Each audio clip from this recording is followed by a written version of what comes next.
All right, folks. So welcome back again for the last time.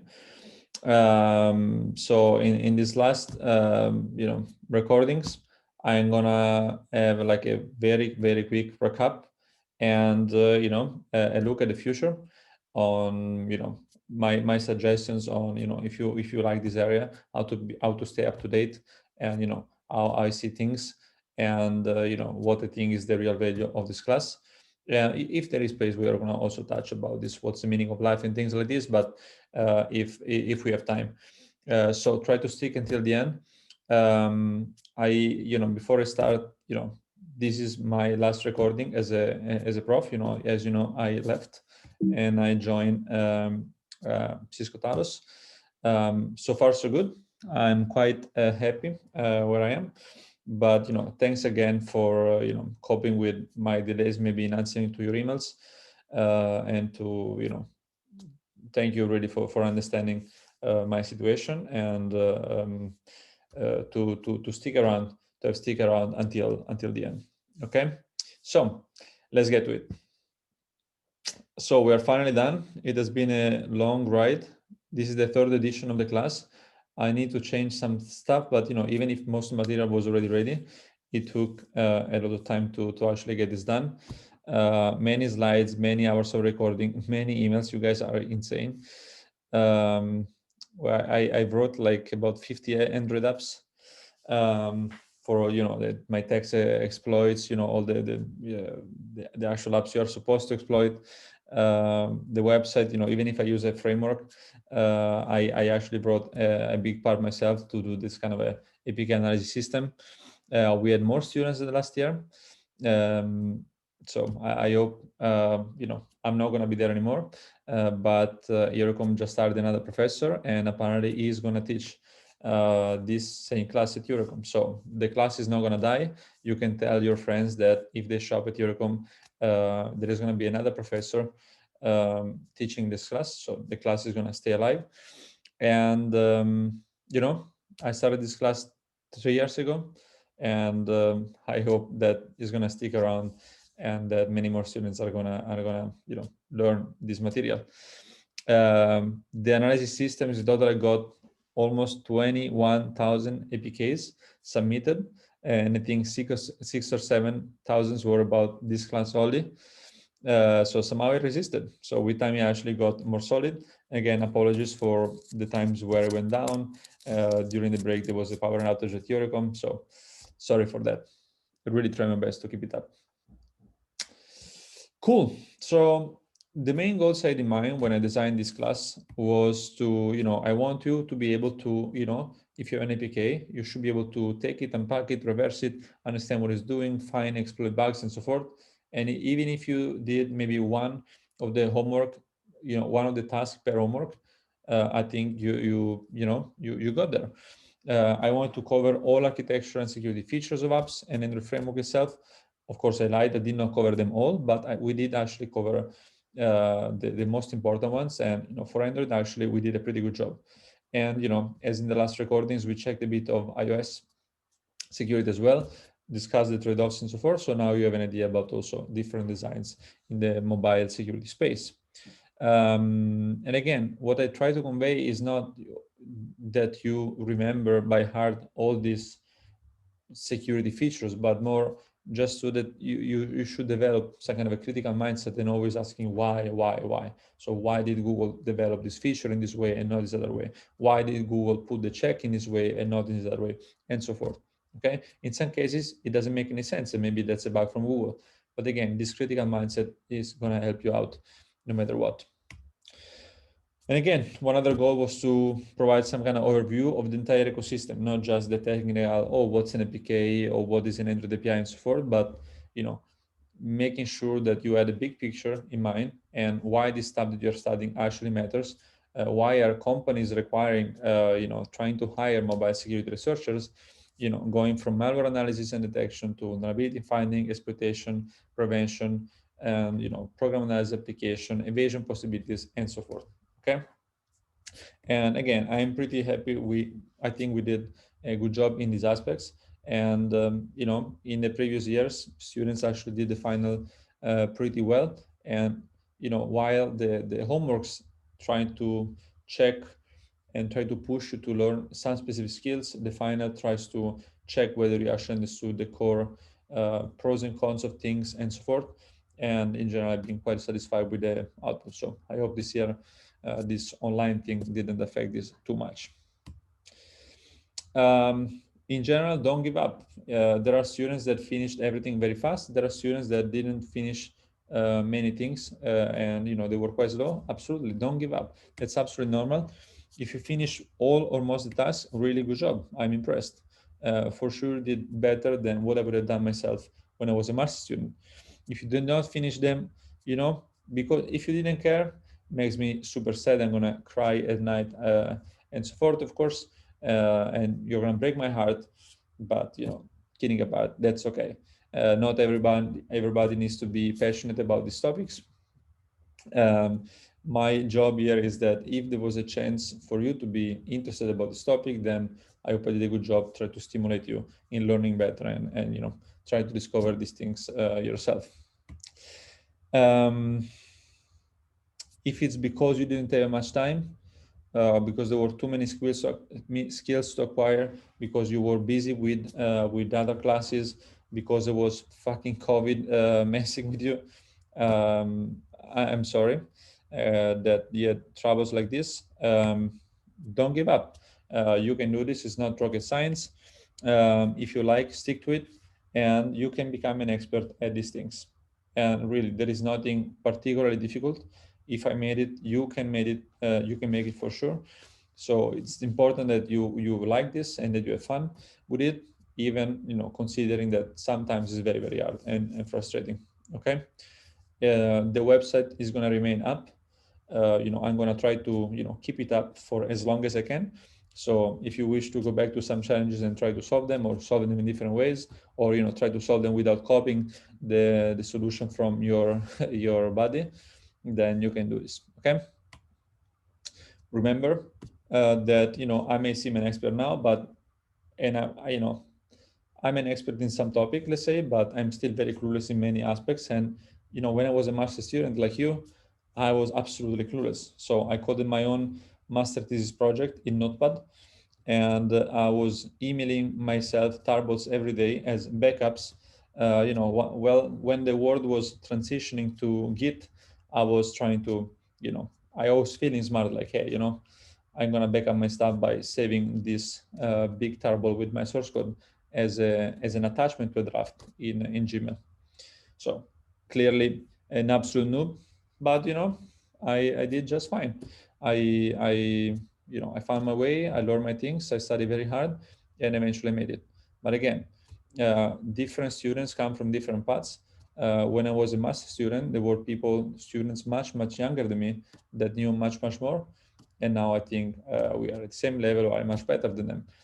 You know, so what I'm trying to say here is, don't judge yourself on, don't compare yourself with what the other students in the same class did. Even if they were much better than you, it doesn't mean that you are not capable enough to be successful in this area or in any other area where you are interested in. Okay, cool. One other note is, you know, okay, now you follow this MOBISEC. What's the next step? How is the real world different than MOBISEC? Believe it or not, but we actually covered basically all the skills required to be successful mobile security researchers. Okay, and I've been told that a top company actually asked interviews about this class. So, and actually top company, I mean a very, very big one. And it seems that this interviewer has asked, oh, but did you follow this class online? Did you check the slides? Did you do the homeworks and so forth? I also know another company that, you know, somehow pushes new employees to actually check the slides and so forth. So, you know, this, of course, I'm bragging, that's clear. But the second point that I want to make here is that, you know, there is some values in these things, even for people working as real mobile security researchers. Okay, so this is actually how the real world looks like. Of course, there are some differences, which I'm going to try to list in a second, but you're not too far. Okay. So some points on what is actually different. Sometimes apps are actually easier than the ones you reverse for some of the homework 2 or homework 3. For example, the UPOS challenge, that was nasty. And there are many apps out there that are actually much easier to be reversed with respect to this UPOS. Usually real-world apps have much more code. So in a way, the challenges I had for the class were easy. So they were difficult, but one easy part is that there was not much code. And so somehow, you know, for example, that the bug is there, or you know that the flag should be associated with this pattern, and so forth. Okay, so usually they have more code, they are more complex in terms of structure. And you know, that doesn't mean that it's impossible. It just means that sometimes it's more tedious. But in terms of technical components, these homeworks actually covered a lot of ground. Okay, from reflection to dynamic code loading to try to exploit the remote code execution vulnerability to you know things like this. So reversing is not necessarily more difficult, but it can be more tedious. Okay. The classes of bugs we have seen are very realistic. Again, I think we covered a lot of ground.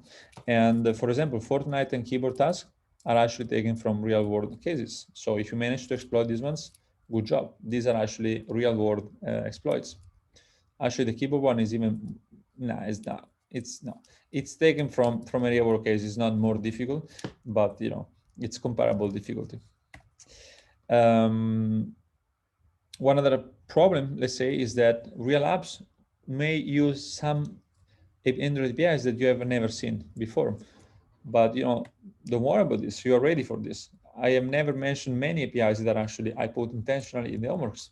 Okay, so somehow, if you pass them, somehow you should have in your mindset, hey, I can do this. If there is something I don't know, I should Google for it, read documentation, and try to figure it out. Okay, now you should know that you can do this as well. And the last point is that maybe the real big difference is that some apps may use native code in the real world. And you know, we have one example with native code, but I want to focus the class on the Android part. And there are many classes out there on the native code and assembly and exploitation of this kind of a binary system. There is also a class that you recommend support. So I want to focus on the Android part, but there are a lot of resources out there. And for this native code, definitely there is much more knowledge to be acquired to be fluent in reversing this native code. But you know, go on Google for reversing assembly, reversing x86, reversing ARM. Try to find war games on reverse engineering and so forth. Okay, so that's a difference. So if you want to step up your game, maybe you should check this native code out, and you know, take an Android app, complex one, and try to take the APK, unpack it, and see what's going on. You're going to see there are many activities, many components, and things like this. Okay, cool. So for the last part, I want to conclude with a look at to the future. I want to discuss current research trends, how to step dates, how to choose what's next. Again, we're moving towards something that is not really related to mobile security, but it's something that, as my last act as a prof, I want to convey on, some advice on what to choose next. Again, independently from whether it's mobile security or not. And if we have enough time, we're going to cover a bit what's the meaning of life. But yeah, we'll see. We'll see if we have time. Stick until the end. Okay, so in terms of current research trends, things like malware detection, classification, and clustering are still very unsolved, let's say. Evasion obfuscation is still effective. There is a bit of diminishing in terms of academic publications on these topics. These topics are very well explored, and so it's getting a bit trickier to publish in these areas, but this is still an unsolved problem. So there is a lot of work to be done there. In terms of app analysis, there is always the need, and it would be nice to have more sophisticated or transparent program instrumentation techniques, such that, for example, they cannot be detected from an application or they cannot be escaped. In terms of vulnerability detection and patching, again, there is a lot of stuff to do. There are many bugs fixed every month, and we're still far from finding them all. So every month, there are new bugs being patched. And again, for detection, there is a huge topic of fuzzing, which again, we didn't cover much. I mean, we didn't cover basically at all, except the, the generic idea. Again, you're interested in this, great, Google for fuzzing and so forth. In terms of patching, there is the patching thing or the prevention thing with the security mechanisms or the automatic patching. There are several kind of sub research areas for each of these topics. Again, my suggestion for this is to Google for these terms. If you would like to have more like academic publications, kind of resources, go on Google Scholar and look for this, Android vulnerability detection, see what are the most cited papers, and that's a starting point. Okay, cool. Another research trend is to find new classes of vulnerabilities, new design problems. And one last thing is about the repackaging detection. Repackaging detection is particularly important because it's very easy to script it and to repackage many apps and to somehow create apps that look legitimate, but they're not. So these are more or less the trends. Of course, there are many sub-trends under each of these. For example, there is a lot of things on network security in Android apps, and this would fall under vulnerability detection, for example. So these are very coarse-grained categories, but there are many resources out there. I have more pointers on how to find recent publications on this topic. Another research trend is to enable mobile devices to do more. For example, mobile driving license or mobile identification. Again, each of these actually has a set of challenges that are not currently solved with modern phones. And so there is a lot more work to be done. Or e-voting. I don't want to get there. Still, it seems that the best system is to vote manually and then count things manually. Again, it's an extremely complicated topic, but I would stay far from e-voting for the next maybe 100 years. Other thing is control of medical devices. And again, it's very difficult as of now to fully trust these devices. There is no trusted UI. There are many other challenges. And again, that's another trend. There is also Android used outside mobile devices. And for example, there is Android Auto. There was Android Things. I discovered today that they actually killed, I mean, that's my understanding, Google killed Android Things.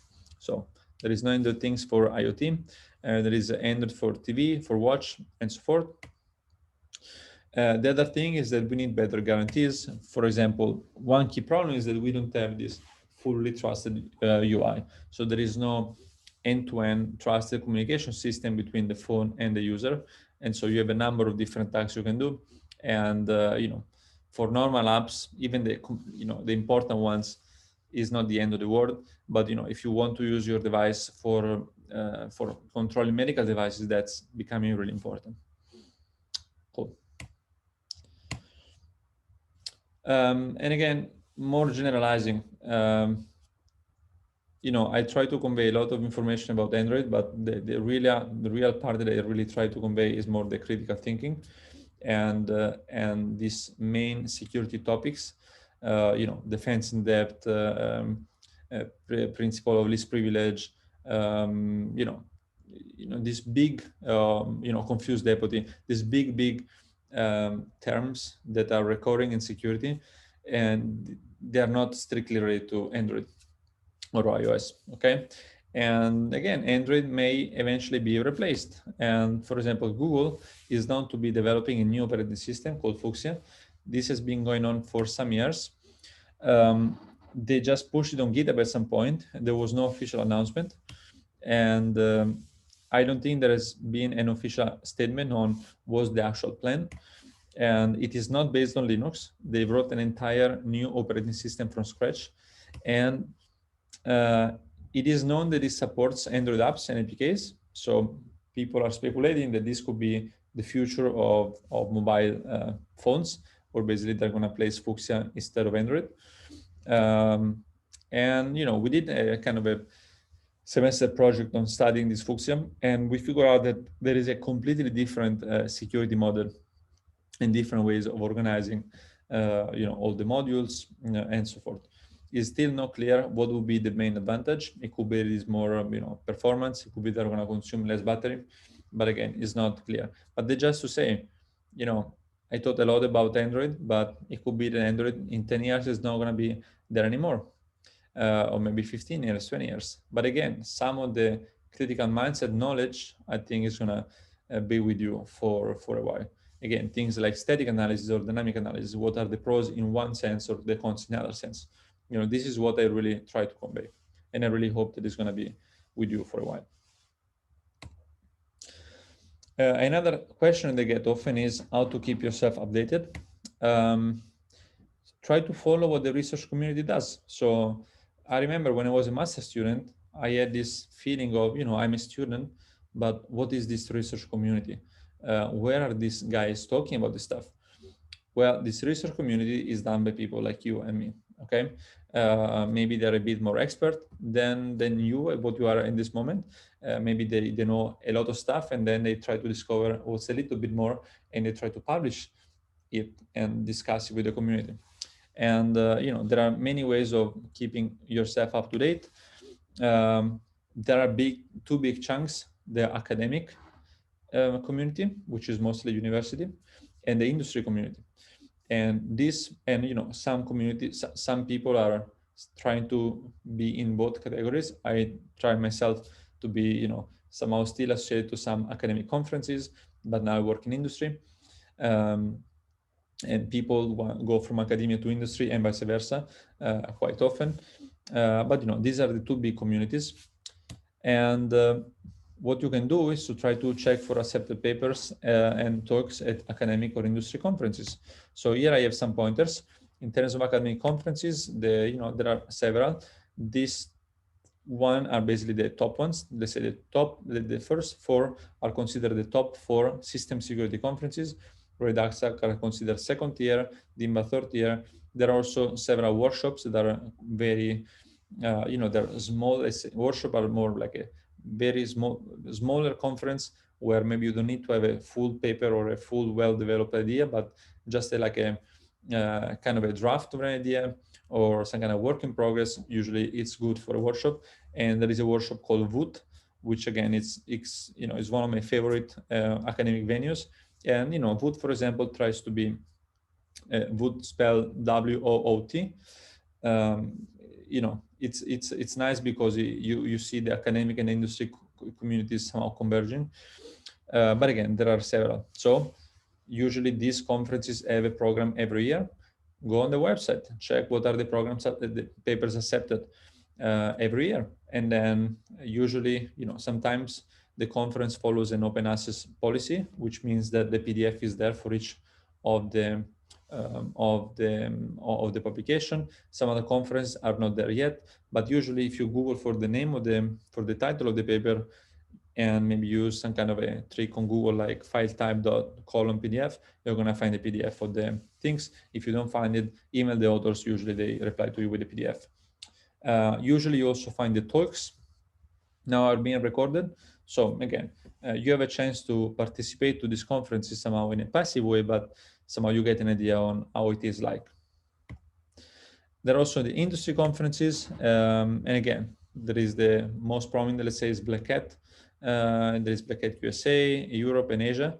Again, Google for these names, go for the briefings, which is the list of accepted talks, and you know, try to get an idea about what these guys are talking about. DEF CON is another one. RSA is super industry stuff. DEF CON is more on the hacking kind of thing. And then, you know, the CCC is one of the biggest European hacking conference. You know, there are many, many others, okay? So again, try to Google for these names, check them every once in a while, and so forth.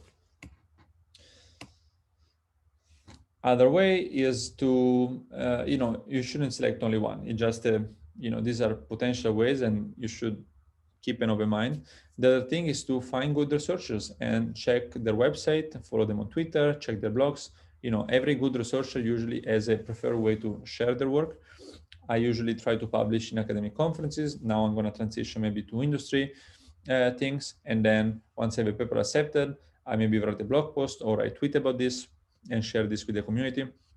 So every researcher has his own way. There are some top researchers that are not on Twitter. I found a lot of value in Twitter. So I'm actually on Twitter and try to advertise what do I try to interact and, you know, interact with the community. I also have a blog for some things that are worth, you know, worth being written in an extended form.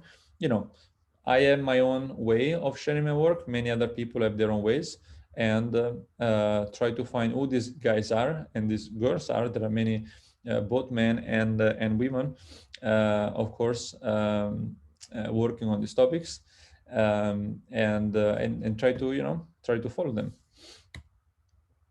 Another idea is to monitor for blogs of security companies working in the area. This is just a list of companies that work in the area of mobile security. Usually these companies have a blog post more about the malware analysis, new malware trends, and so forth. But again, it's a good starting point. There are also these reports from Google called Android Year Review, where they somehow summarize what happened during the year in terms of maliciousness and malware, things and so forth. In terms of vulnerabilities, you have this Android Monthly Security Bulletin, which should give you an idea about what kind of bugs people are finding. Another thing is to follow important competitions that showcase exploits. So there are competitions such as Pont1 and Mobile Pont1, who's, you know, in this competition is not like a CTF, where capture the flag, where the organizer you know, writes a puzzle and then you need to find the bug in the puzzle. Here participants are supposed to find full chains of you know, develop full chains exploits to again exploit previously unknown vulnerabilities in numerous of targets, and these targets are real products. Okay, this is not the joke. Of course the prizes are very big, but again, you get an idea what kind of people and what kind of things these people are targeting. All right, so Reddit is another resource, so try to monitor related subreddits like NSEC or MedSec. It's not focused on Android, but it's a big one in information security. Another thing is to monitor news outlets that cover security stuff. Here there is a list of them. There is also this Hacker News that, you know, the people share links, and then links are ranked depending on how many people have bought them. You can usually find interesting stuff. Again, none of this is super focused on Android security, but is more about mobile. Is more about security in general. And the Hacker News, the second link, is more about technology, and, you know, you can find very interesting stuff. There is an extremely toxic community sometimes, like, you know, people like being very annoying, but in general, in terms of, you know, finding interesting links, usually it's pretty good. To track blogs, I usually subscribe to their, you know, RSS feeds, and I use personally Feedly. It's a free app. You know, I'm quite happy with it, so you can use that. Cool. All right, folks. So we are really getting to the very end. I want to share some thoughts on maybe how you can choose what to do next. Many times I get questions from previous students like, oh, you know, I did summer internship, I like this, but should I do a PhD? Or, you know, but if I don't want to be a professor, should I do a PhD? Or if I hate teaching, should I do a PhD? Or it doesn't make any sense. You know, or what is this PhD about? You know, there are many of these questions. And, you know, again, usually it's PhD or no PhD, or should I stay in academia, become a professor, or go to an industry position? It's a tricky decision, but one of the most important thing to remember, in my opinion, is that there is not only one way to be happy, but there are many paths. Okay, and, you know, I was a prof until 4 months ago. Now I'm not anymore. I'm much more happy now than before, even if I really enjoyed, for example, teaching and mentoring and working with my PhD students. Okay, but, you know, there are different aspects that have been optimized, and I'm very happy with them. So, you know, don't be stuck with, oh, I was meant to do this, or I need to do this to be happy. I don't think that's true. Okay, again, that's my personal opinion, but, you know, these kind of things help me out trying to, you know, move on with life. I have some definitive answers on what you can do next in the next slide, but again, try to stick with the main point. You know, these are difficult decisions. You should think very hard on this. But again, let's see what's the answer. So the answer, of course, is that I'm kidding. I have absolutely no clue. I did PhD, then I tried this prof stuff, and then I left. So there is not one answer for, there is no same answer for everyone. And there are many aspects to the account. I wrote a long blog post on why I left academia. I put a link there. This could be some food for thoughts. Again, this is not, this is about being a professor or not. And personally, I moved on. There are some people that are extremely happy. I really want to make sure that you don't read this post about the professorship stuff and think, oh, these are, you know, in this post I discussed, there are some cons about the academic settings. And, you know, you're gonna, if you do a PhD, you're gonna experience some of these cons. But, you know, that doesn't mean that the PhD is a bad experience, okay? So some of the problems I had is that I was stuck, you know, if you're a professor, you're stuck with this bad news about the PhD forever, you know, until you change job. While if you do a PhD, you're stuck with this bad, some of the bad academic stuff for 3-4 years, or, you know, I did my PhD in 6 years in the US. So, you know, don't take this post about leaving academia as my idea on whether you should do a PhD or not.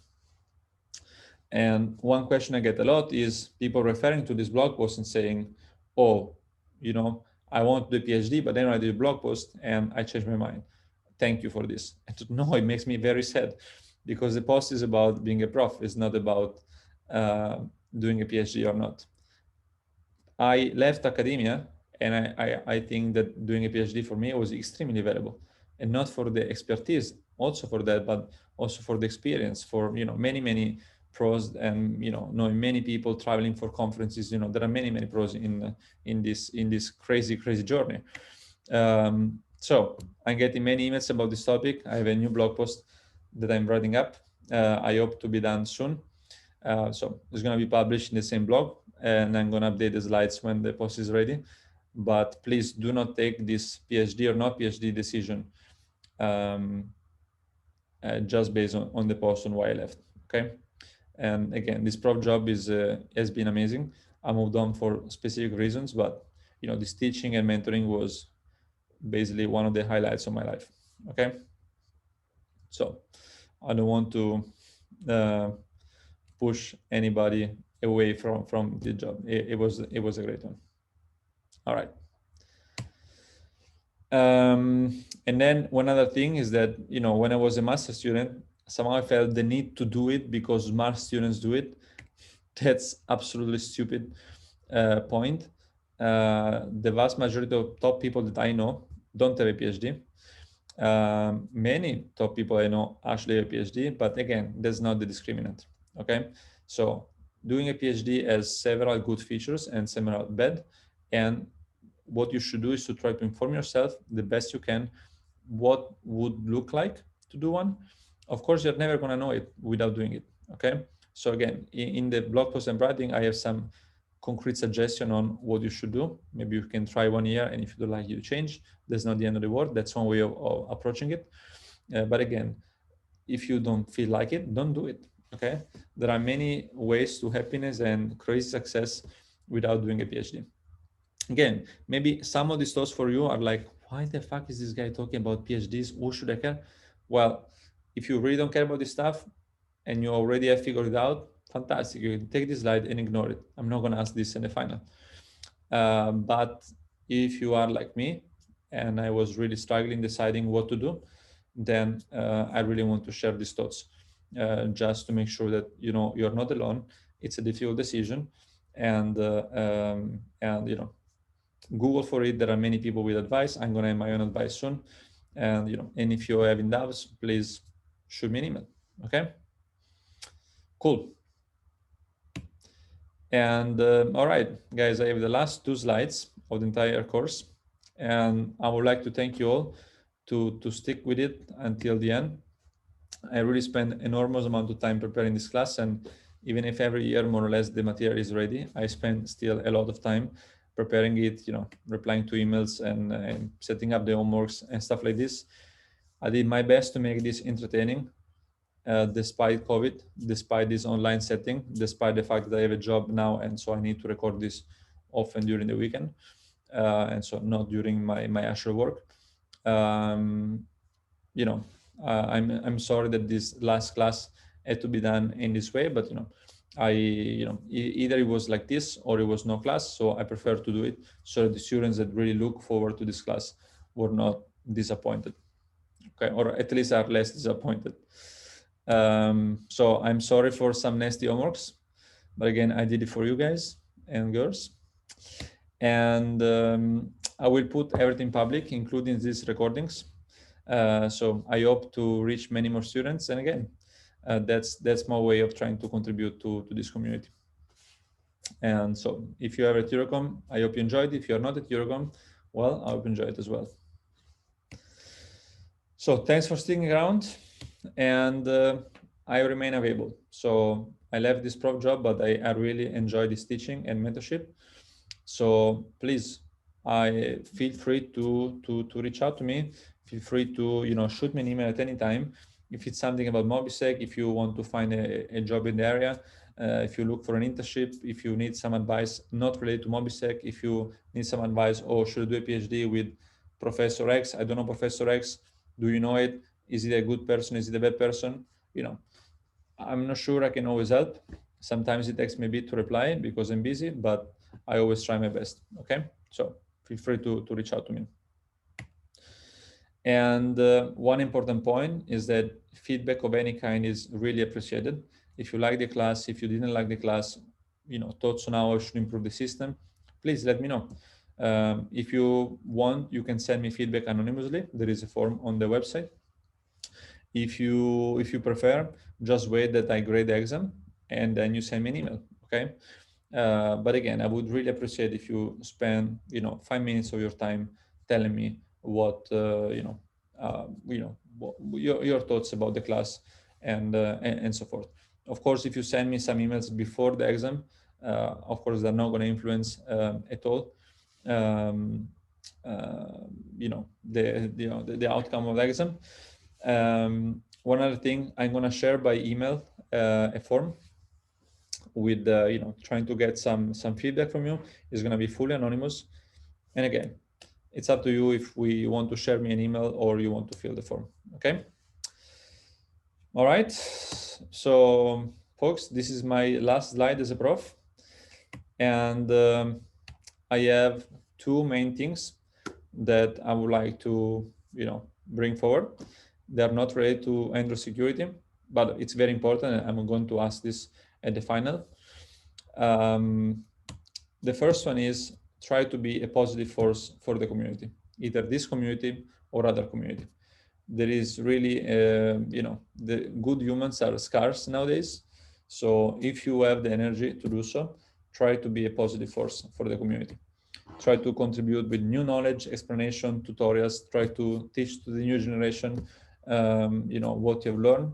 Trying to interact with people, support each other. If you find something good from a specific person or researcher, share it, okay? Even if you have a lot of followers on Twitter, it's always great when somebody shares your work, okay? It makes everything much more worthy. So try to be part of these, positive things that you would like to see in the world. And remember, it's much easier to be an asshole than to be nice.